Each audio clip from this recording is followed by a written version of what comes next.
Alright, welcome back to the Crabby Dice. Today we're going to be looking at the game The Expanse, which is a card-driven area majority game set in the universe of The Expanse, obviously. Alright, so this is going to be the rules and setup breakdown video. Click on the link below for my review and playthrough. And like usual, 3 things before we start. Please like, subscribe, and comment on my YouTube channel. That would be fantastic. Let's get started.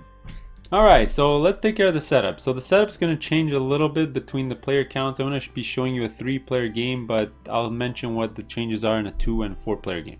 Alright, so the first thing you're going to do, like usual, put out your game board in the middle of the table, and now we're going to deal with our deck of cards. Okay, so you're going to go throughout the large deck of cards, and you're going to look at the bottom left, and use only the cards for your player count. If you're 4 players, you're playing with all the cards, but if you're 2 players or 3 players, you're going to look for the icons and use only those cards. The rest you can toss back in the box. Alright. After that, if you're 4 players, you're going to set a deck of 5 and 3 decks of 13. If you're 3 players, you're going to do a deck of 5 and 3 decks of 10, like I have here. And in a 2-player game, you'll do 3 decks of 10. Alright, any cards left over after you do that are thrown back in the box as well. Alright, next, we're going to take our scoring cards and we're going to put 2 in each of the larger decks. Alright, these are going to be shuffled in. And then you're going to stack them all on top of each other. Alright, so you're going to shuffle these, give them a good shuffle, put these at the bottom, give this one a good shuffle, put on top of that one, and so on and so on. And then the deck of 5 is going to go on top of the deck, and this is going to be the deck you'll be using for the whole game. Alright, so start by filling up the display over here. So there's always going to be 5 cards available in the display. Alright, and then what I like to do is just have the deck over here and have a discard pile right next to it. Alright, so now let's deal with all the player markers and stuff like that. So what you're going to do is you're going to hand a sort of reference sheet here, or player board, to every single player. Just as a reminder, in a 4-player game you're playing with all of them. In a 3-player game you're not playing with Protogen, and in a 2-player game you're not playing with OPR. Okay, so once they get their sheet with all their components for that faction, you're going to turn over this sheet, and it's going to tell you on the right here where your fleets go and where your initial influence goes. Alright, so you're going to look at the board here, just to show you an example in a 3-player game. Mars will have 2 battleships here, some influence here, and a couple of fleets there, and 1 there. Alright, you can do that for all the factions. Okay, once that's done, they can put all the rest of their influence cubes on their board over here. Alright, and then a couple of things we need to do. First, set up the initiative track here. So the first player is going to be at the bottom and the last player is going to be on top. So in a 3 and 4 player game, you just organize this accordingly. In a 2-player game, you're not playing with this track. Alright, a couple of more things. Everyone's going to put their point marker on the 10 space to start. This is going to be CP, which is our money, I guess. And then lastly, whoever's in last, so whoever's on the top of the initiative track here, is going to go get the Rocinante board here. Right? And then they're going to put the Rocinante tile in their home faction where they build ships. So it's going to start there for OPR. Alright, if it was UN, it would start there. And if it was Mars, it would start there. Alright, we're pretty much ready to go. Let's go to rules. Alright, let's talk about the rules breakdown to The Expanse. Alright, so at its core, this is a card-driven game. What that essentially means is there's going to be a large deck of cards over here, and on your turn, you're going to be taking one of these cards in the display to either activate its action point number on the right, or to activate the card text itself. You're going to be mostly doing that. There are some exceptions to the rules, but we'll get to that later in the video. Okay, and the way the sort of turn structure works in this game is, well, there's none. You're just going to start with the first player. They're going to be taking a card, the second player is going to go, then the third, and you're just going to loop around and keep going around and around till the end game is triggered. All right, so there's no real turn structure. Nothing ever happens in between players' turns, and so on and so on. All right, there are pauses in the game when a scoring card comes out. That's when you're actually going to do a scoring. All right, but then you're just going to follow the game as per usual. Now, how does the game end? Well, there are 6 scoring cards in the whole deck. Okay, and when the 6th scoring card comes out, you're going to end the game right away. You don't even get to finish that turn, it just ends. Alright, then you're going to go to final scoring, and then you're going to see who wins. Speaking of scoring, we're going to be scoring on the CP track over here.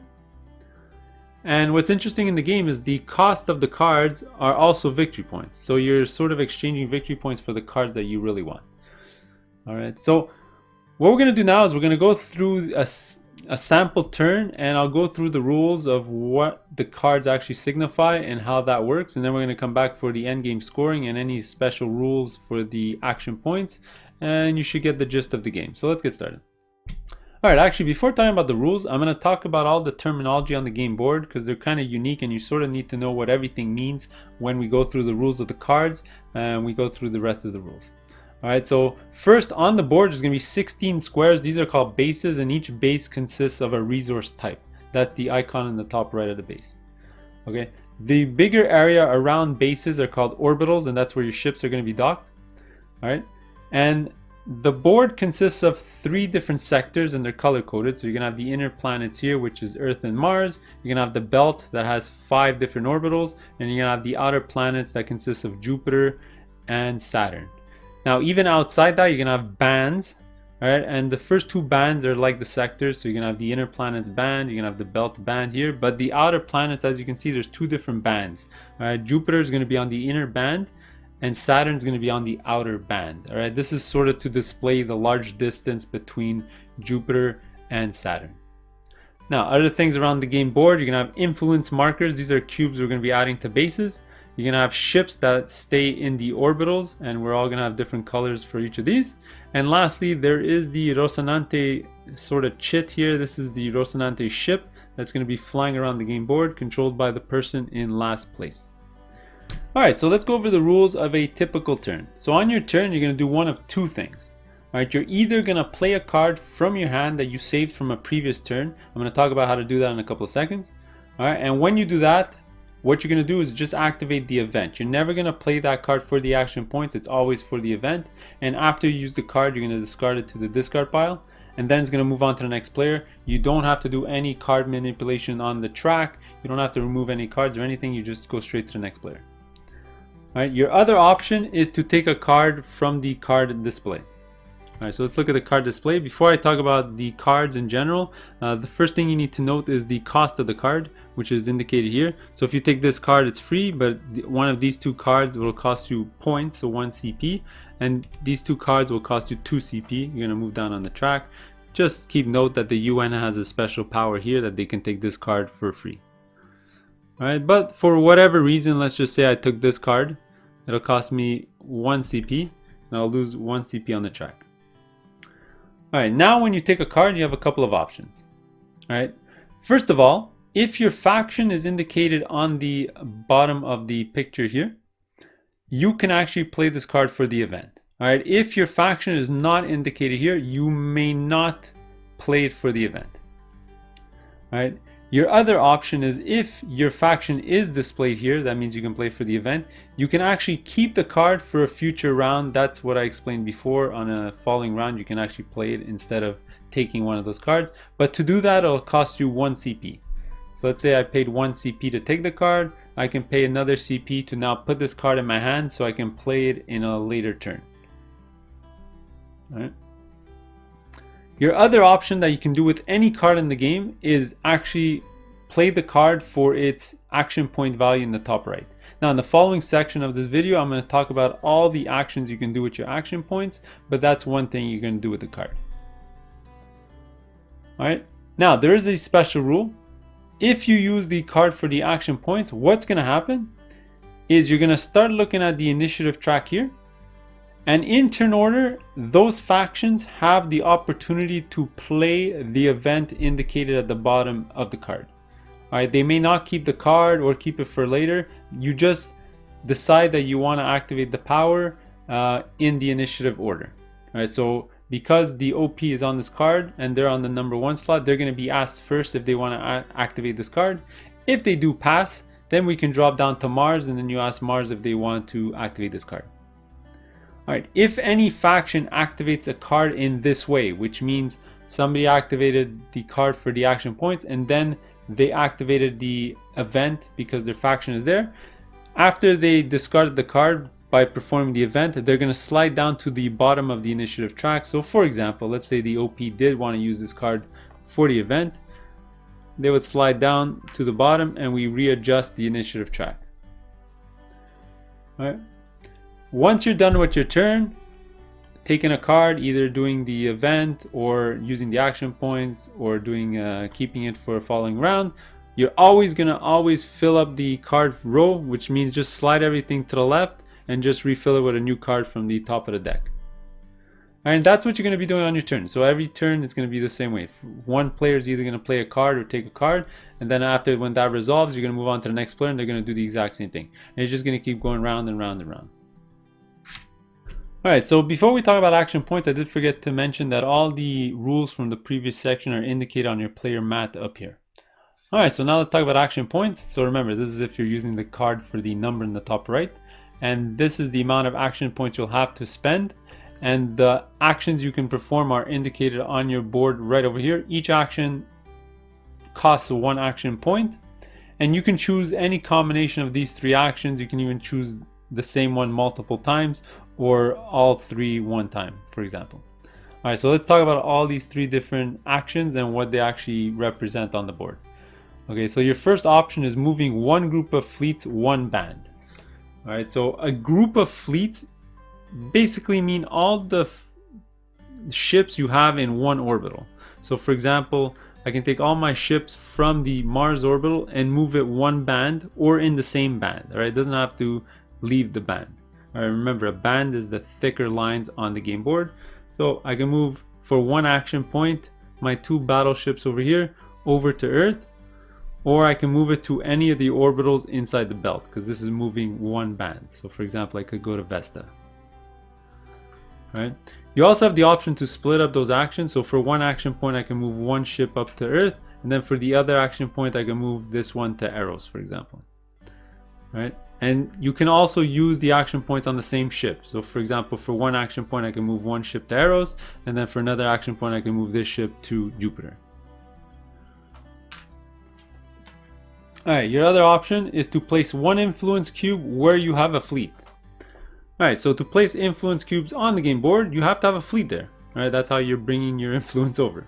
Okay, so for example, for 1 influence point, so 1 action point, sorry, I can put an influence wherever I have a fleet and any of the bases in that orbital. So for example, here I have a fleet in Jupiter. I can add an influence on any of the bases for 1 action point. So I can either add it there or any of the other 2, for example. Alright. And you're free to choose. So if you have 3 action points, you can use all 3 action points to add 3 influence on the game board. And your last option is to build a fleet in your main orbital. Alright, so each faction has their own orbital. For example, Mars is Mars and the UN is Earth. And for 1 action point, let's say this ship was destroyed from a previous battle. For 1 action point, I can add a ship to the Mars orbital over here. Earth, for example, they can use 1 action point to return a ship into the Earth's orbital. Alright, and again, you can use those action points however you like in any order. So you can build a ship for 1 action point and then move it after for 2 action points if you have 3 action points to spend, and so on and so on. Alright, remember though, if you're using action points, remember to follow the rules where the players in initiative order could step down to perform the event on the card. Alright, when using action points, the person who controls the Rocinante essentially just treats this token like it was one of his own ships. Alright, so he has to move it around with action points, and he can place influence if the Rocinante is in an orbital. For example, if it was in Eros by itself, he would still be able to place influence in the base. Alright, next let's talk about scoring, because scoring is not initiated by the game. It's not something that happens at the end of a round or at the end of somebody's turn. What's going to happen is somebody is eventually going to take a scoring card from the card display, and that's going to initiate the scoring for the game. Alright, don't forget, you still need to pay the CP on the side of the board to take this card. So for example, if I was United Nations, I would pay 2 CP to take this card. Alright, and for each scoring sort of phase, you're just going to follow the text on the card and go in order for all 6 steps. And after you do so, you're just going to discard this card into the discard pile. Alright, so let's go through these one by one. So the first thing that's going to happen is the person who took this card is going to take one of the bonus regions, and that's going to score extra points during just this scoring phase, and they're going to take it in secret. So for example, they're going to look at all of these.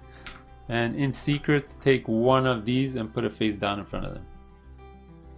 Alright, the second thing you're going to do is each player is going to have the ability to play one of their kept event cards to trigger the event on the card, and you're going to start with the person to the left of the person who took the scoring card. Alright, so the person who took the scoring card is going to have the last opportunity to play an event card that they had kept. Alright, just as a general note, the person who has the Rocinante tile, instead of playing a card, can use one of the 4 abilities indicated on the mat for the Rocinante. Alright, after doing that, you're actually going to score each base. Alright, so before scoring, what you're going to do is you're going to reveal the bonus chit that that person had chosen, and you're going to add it to the display on the board up here. Now these chits never get returned back to the general supply, so for the next scoring phase, for example, you're going to place it in the row right below, and the numbers on the right will tell you the bonus points you're going to score for that sector only for this scoring phase. Alright, just as a general note, there are only 2 of each sector in the game, so after those 2 are placed on the display, you know for sure that those sectors won't appear again for the rest of the game. Alright, and for scoring, you're just going to score every base in the game. Alright, when you get points, you're just going to add the points to the CP track below over here and just keep going around the board. Alright, now how do you score the bases? Well, basically the person who has the most influence in a base is going to score the points indicated on the track. Alright, so if the base is in the sector chosen as the bonus sector, you're going to score according to the numbers on the right. And if it's any other base, you're just going to use the normal scoring on the top over there. Alright, so let's just talk about normal scoring before talking about the bonus one. There are a couple of things to keep in mind. First of all, whoever has the most strength in an orbital, or tied for the most, gets a +1 influence for all the bases in that orbital. For example, for Earth, let's just say UN has the most fleet strength, so they will get a +1 influence in Eurasia and Africa. So technically they have an influence of 2 here and 2 in Africa, but they still have 0 influence in Luna because you must have at least 1 influence cube to get the bonus. Alright, another example is here in Mars. Technically Mars would have 3 influence in Marner Valley and 2 influence in Nova over here. Alright, a better example is up here in Tycho.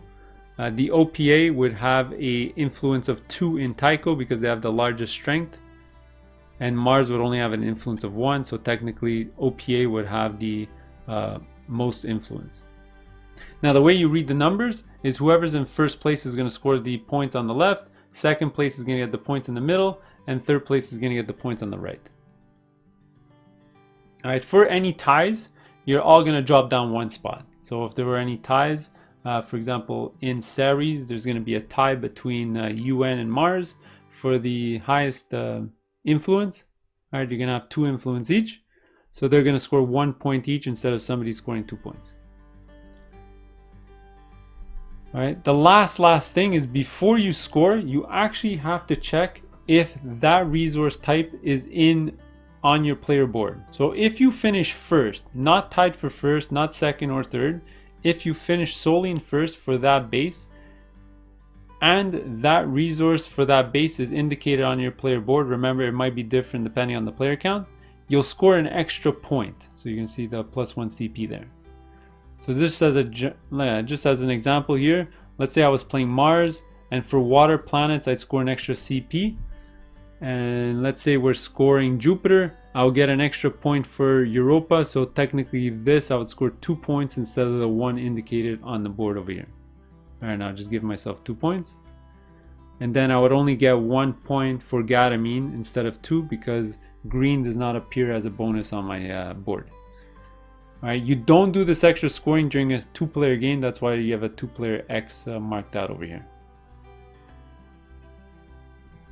Alright, and don't forget you're going to score every single region. So I like to work my way from the left to the right, so you're going to score all 3 bases on Earth, and the 2 on Mars, and then you'll score each one on the belt, and then the 2 that are in the outer planets. Remember, for the bonus ones, you're going to be using the bonus points instead of just the normal scoring. Alright, and after scoring, you're going to do a couple of more things. The first thing is you're going to gain your new faction tech card. The reminder is over here on the game board. So after the first scoring, you're going to get your level 1 tech card, and then after the second one, you're going to get your level 2 tech card, and then your level 3 tech card after the third scoring. These are all unique for all the factions. It just gives you a special ability. You're just going to keep them on the side of your player board, just as a reminder of what special power you now have. Alright. After you do that, everyone has the ability to build one fleet. So anyone who may have a destroyed ship on their player mat, so over here, you can take one of your ships and build it in your own orbital. So remember, for Mars it's here, for UN is there, and for the OPA it's over there. And the last thing you're going to do is figure out who will control the Rocinante for the next scoring phase. Alright, so the way that works is whoever's in last place right at this point on the CP track is going to gain the Rocinante tile, and they're going to gain control of that ship until the next scoring card has been chosen. Okay, don't forget to refill the card market, and then you move on to the next player and you just keep playing until the 6th scoring card comes out. And finally, let's talk about endgame scoring. So I already mentioned it many times in this video. When the 6th scoring card finally appears on the card row over here, you're going to end the game right away. Alright, nobody's going to take an extra turn, it just ends. Okay, and you're just going to do one extra scoring with no sort of sector being chosen as the bonus sector. Now what's going to happen is when you do step 2 for playing an extra event card, you're going to start with the person to the left of whoever controls the Rocinante.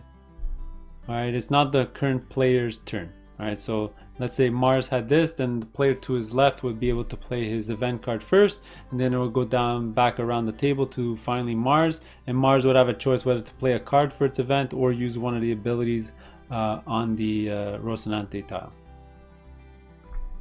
Alright, and after that you're going to score every region on the board, but this time instead of using normal scoring, every single base is going to score according to the final scoring on the bottom right over here.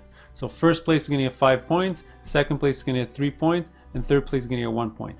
Remember, you're still scoring the extra point if you have the most influence in a region depicted on your player mat over here. Okay.